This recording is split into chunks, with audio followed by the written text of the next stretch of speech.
I worked 2 jobs so my husband could stay home with his parents. They asked me to leave, saying, "We don't need you." I smiled. Fine.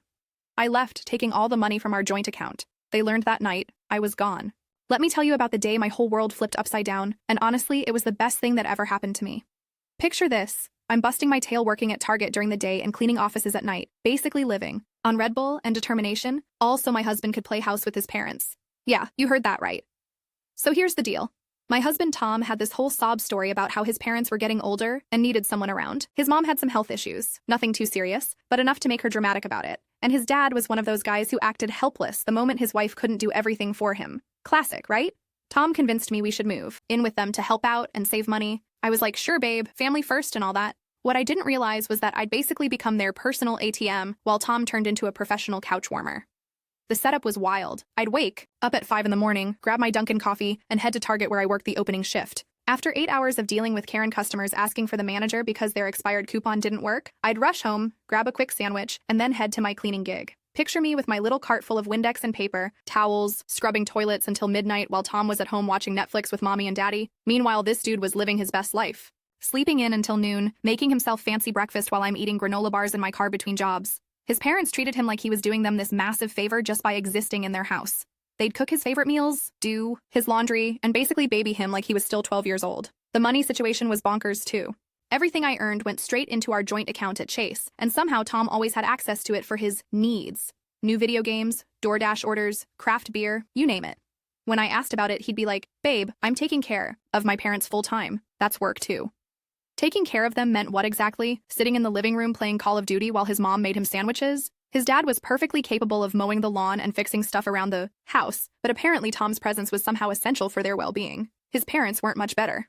They'd make little comments about how I was never around and how family should come first. Like, excuse me? I'm literally funding this whole operation while you guys treat your grown son like he's some kind of saint for gracing you with his presence. The house situation was getting ridiculous too. I felt like a stranger in what was supposed to be our temporary home.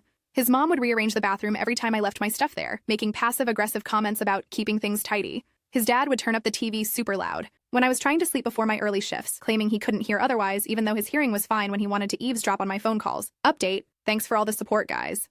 Some of you are asking how I put up with this for so long. Honestly, I kept thinking it would get better, and that Tom would step up eventually. Boy, was I wrong. The breaking point is coming up, and let me just say, they definitely underestimated who they were messing with. What would you have done in my situation? Things started getting really tense around Christmas time. I'd been working these 2 jobs for almost 8 months, and I was completely burned out. My back was killing me from the cleaning work. I had no social life, and I barely saw Tom except when I was handing over my paychecks, basically. I tried talking to him about maybe finding part-time work, or at least helping with some bills. This man looked me dead in the eye and said, "I can't abandon my parents right now. They need me." Need you for what? To eat their food and use their electricity playing video games all day? His parents were getting bolder with their attitude, too. His mom started making comments about how I chose to work so much and how I should be more grateful they were letting me stay there. Letting me stay? I was paying for groceries, utilities, and putting money toward the mortgage they kept complaining about. The final straw came on a Tuesday evening. I came home from my cleaning job around midnight, absolutely exhausted. All I wanted was to take a hot shower and crash. Instead, I walk into the kitchen and find the 3 of them sitting around the table like they're having some kind of family meeting. Tom's mom looks up at me with this fake sweet smile and goes, "Oh good, you're home. We need to talk." I'm standing there in my cleaning uniform, smelling like pine sol and completely wiped out, while they're all comfy in their pajamas looking well-rested. His dad clears his throat and starts this whole speech about how they've been thinking, and they feel like the living situation isn't working out. "We appreciate everything you've done," his mom chimes in, "but we think it would be better if you found somewhere else to live. We don't really need you here anymore."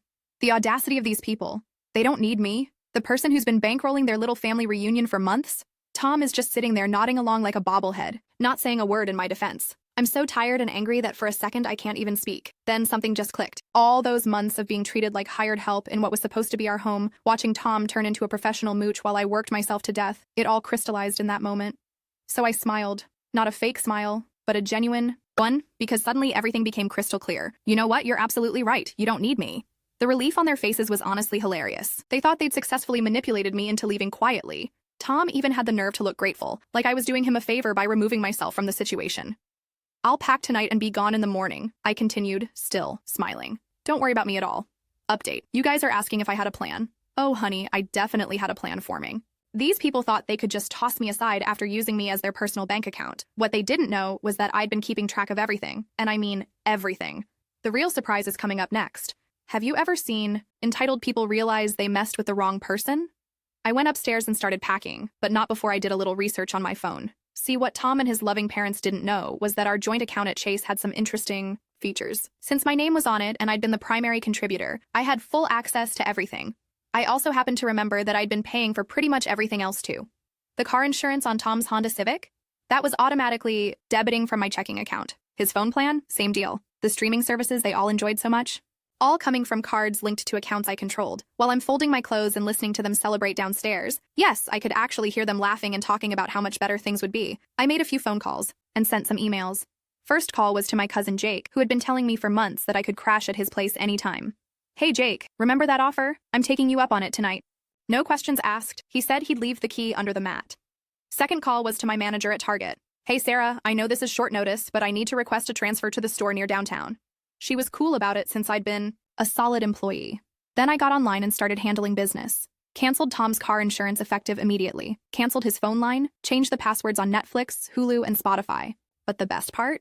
I transferred every single penny from our joint account to my personal savings account that only I had access to. We're talking about 8 months of my hard-earned money that had been funding their little family commune. It wasn't exactly a fortune, but it was enough to get me back on my feet and then some.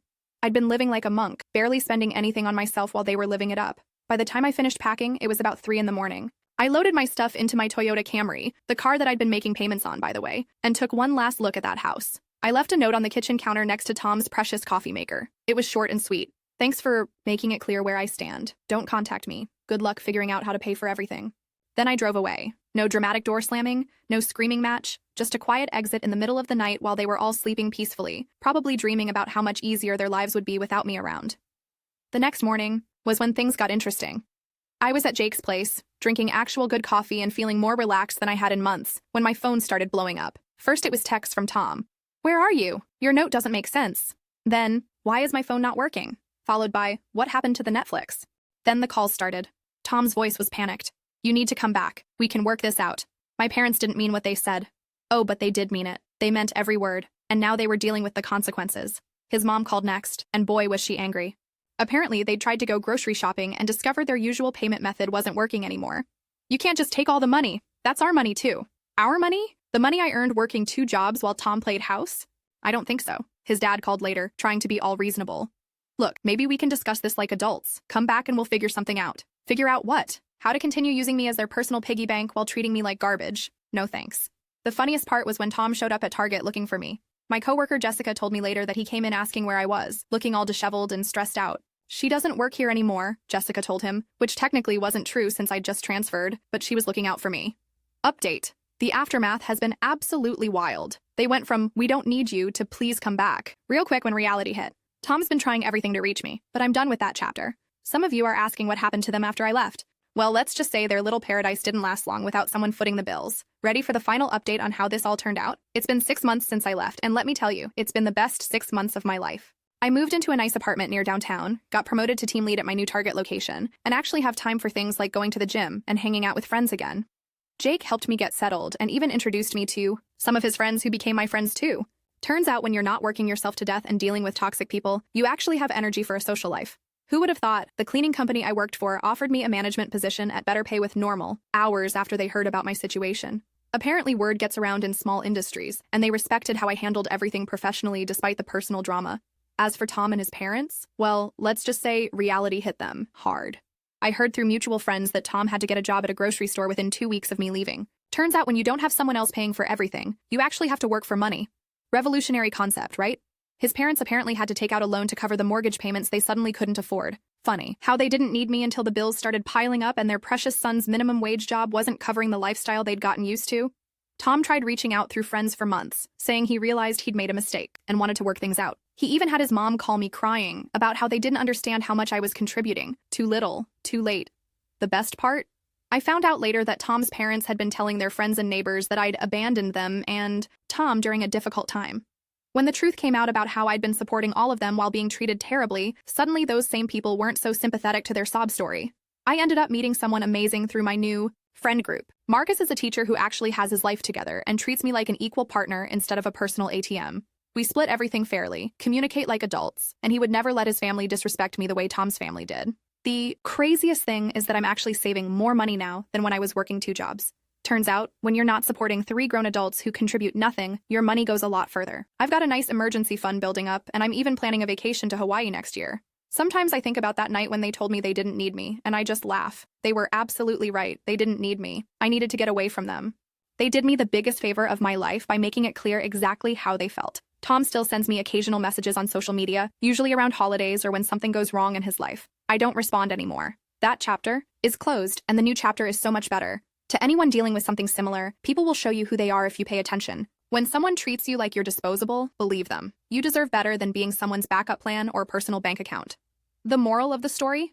Sometimes the trash takes itself out, and when it does, you say thank you and move on to bigger and better things. I'm living proof that life gets infinitely better when you stop letting people take advantage of your kindness. They thought they could use me up and toss me aside when it was convenient. Instead, they freed me from a situation that was slowly destroying my self-worth and my future. Best mistake they ever made, honestly. Now, if you'll excuse me, I've got dinner plans with Marcus, and then we're catching a movie. You know, normal couple stuff that doesn't involve supporting his entire extended family while being treated like hired help.